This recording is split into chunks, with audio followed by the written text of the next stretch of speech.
इसका इसका प्रमाण है, एक दिन की प्रक्रिया यहां आदमी करता है और अगले दिन से स्वस्थ होना स्टार्ट।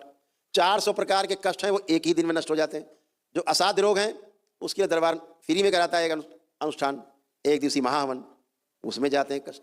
असाध्य रोगों की स्मृतियां कटती हैं। स्मृतियां नष्ट होंगी, कर्म स्मृतियां तो भोग नष्ट हो गए, वही तो भोग है आपका जो स्मृति है कर्म की। तो ऐसा ना करें महाराज कि आप सबको ज्ञान दे रहे हैं, आप इतने बड़े ज्ञानी हैं, ये भूल गए ये अपने गुरुओं का अपमान कर रहे हैं।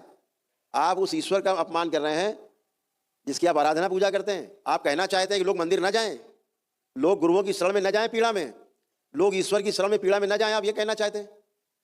कुछ तो दाढ़ी और बाल चोटी का कुछ तो कर्ज उतार लो, ठीक बात करके, गलत बात नहीं करो।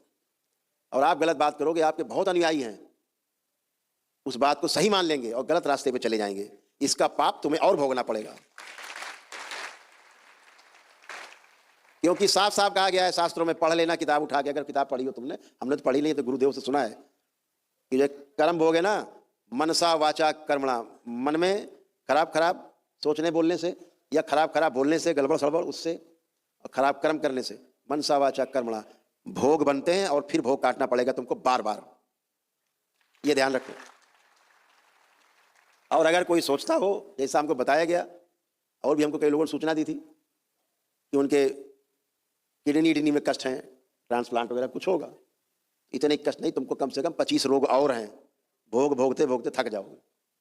इसलिए ऐसी गलत सलाह और गलत भाषण बाजी बिल्कुल ना करें कि ये ईश्वर में शक्ति नहीं है, गुरुओं में शक्ति नहीं है, ये हमारे तीर्थ स्थल और ये सब इसका मतलब बेकार हो गए, सारे धाम बेकार हो गए कि जाने से यहाँ आपका कोई लाभ नहीं होगा, कोई भोग नहीं कटेगा, कोई रोग नहीं कटेगा। अरे भैया, ये पद यात्रा करके आए, केवल इनके भोग रोग कट गए।